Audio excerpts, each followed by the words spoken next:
Sobat Kairos yang dikasihi Tuhan Yesus, renungan kita hari ini tertulis dalam Habakuk 3 ayat 19. Allah Tuhanku itu kekuatanku, Ia membuat kakiku seperti kaki rusa, Ia membiarkan aku berjejak di bukit-bukitku. Sobat Kairos, sukacita itulah pernyataan akhir dari doa ratapan Nabi Habakuk.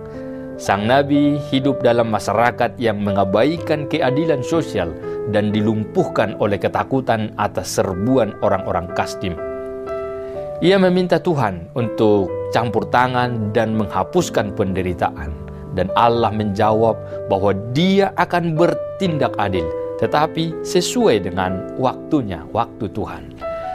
Dengan iman, Habakuk memilih untuk percaya sekalipun penderitaan tidak juga berakhir. Allah senantiasa menjadi kekuatannya.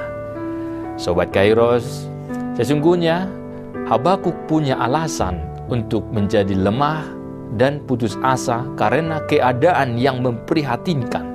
Sebagaimana yang diungkapkan di dalam ayat 17, sekalipun pohon ara tidak berbunga, pohon anggur tidak berbuah, hasil pohon zaitun mengecewakan, sekalipun ladang-ladang tidak menghasilkan bahan makanan, kambing domba terhalau dari kurungan, dan tidak ada lembu sapi dalam kandang. Hal itu adalah ungkapan suatu keadaan yang sangat memprihatinkan. Tetapi tidak berhenti di sana. Dia mengatakan, namun aku akan bersorak-sorai di dalam Tuhan. Itu dikatakan dalam ayat 18. Habakuk mampu bertahan di tengah kesulitan karena ia senantiasa memandang Tuhan dan mengandalkannya.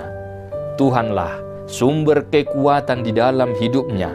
Jadi sukacitanya semakin jelas, yaitu karena Allah. Sobat Kairos, dalam hal ini Nabi Habakuk membuktikan bahwa bahagia dan sukacita tidak tergantung pada situasi yang kita hadapi. Iman kepada Tuhanlah yang membuatnya menjadi kuat, menjadi tangguh dan lincah dalam menghadapi berbagai keadaan. Itulah yang dimaksud seperti kaki rusa yang sangat lincah menjejak di atas bukit-bukit berbatu, melewati rintangan hingga akhirnya sampai pada tempat tinggi dan jauh di puncak bukit. Sobat Kairos yang dikasihi Tuhan, sebagian orang mungkin mengira bahwa sukacita itu tergantung pada keadaan. Misalnya karena keadaan sehat, karena kepemilikan harta, karena jabatan, karena adanya akses, karena adanya fasilitas yang memadai, dan yang lain-lain. Namun, melalui Mazmur Nabi Habakuk kita belajar untuk menggantungkan sukacita kepada Tuhan. Bahkan sekalipun keadaanmu sudah kritis dan tidak tertolong, tetaplah percaya. Jangan biarkan sukacitamu sirna selama engkau masih memiliki Tuhan. Dengan bersandar pada kebenaran firman, sebagaimana Rasul Paulus katakan dalam Filipi 4 ayat 4, bersukacitalah senantiasa dalam Tuhan. Dan kemudian dikatakan segala perkara dapat kutanggung di dalam Dia yang memberi kekuatan kepadaku dalam Filipi 4 ayat 13. Firman ini semakin meyakinkan kita bahwa dengan percaya kepada Tuhan sesungguhnya cukup, itu sudah cukup membuat kita bersukacita. Maka Sobat Kairos, hari ini apa dan bagaimanapun keadaan Anda sekarang, ingatlah untuk bersukacita di dalam Tuhan. Selamat beraktivitas Sobat Kairos, tetap jaga kesehatan. Tuhan Yesus memberkati. Amin.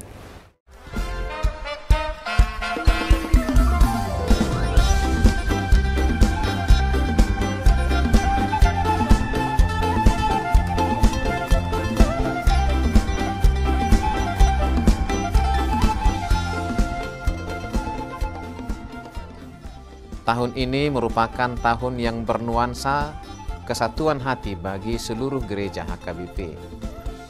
Kita telah menetapkan orientasi pelayanan tahun 2022 sebagai tahun kesehatian di bawah terang tema sehati, sepikir dalam satu kasih, satu jiwa, dan satu tujuan.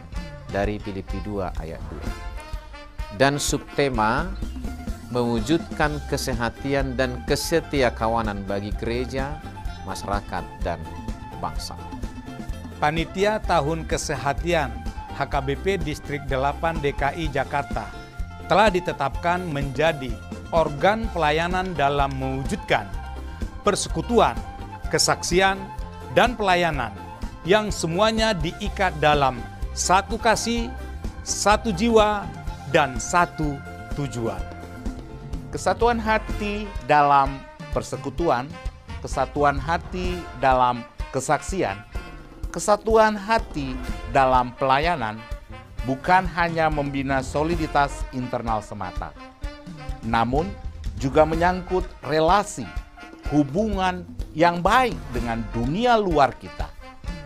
Maka untuk mewujudkan kesehatian yang nyata dalam kehidupan warga gereja, Panitia Tahun Kesehatian HKBP Distrik 8 DKI Jakarta berkomitmen untuk berkarya dalam program-program kreatif dan relevan dan bernilai tinggi untuk menguatkan visi dan misi kerajaan Allah di dunia ini.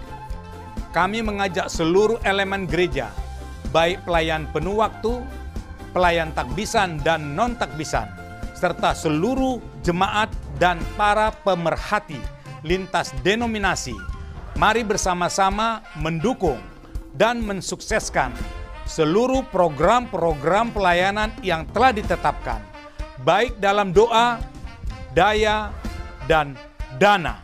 Semuanya akan menjadi persembahan yang hidup bagi Tuhan untuk memperkokoh persatuan yang hidup dan saling melayani di tengah kehidupan yang penuh dinamika ini.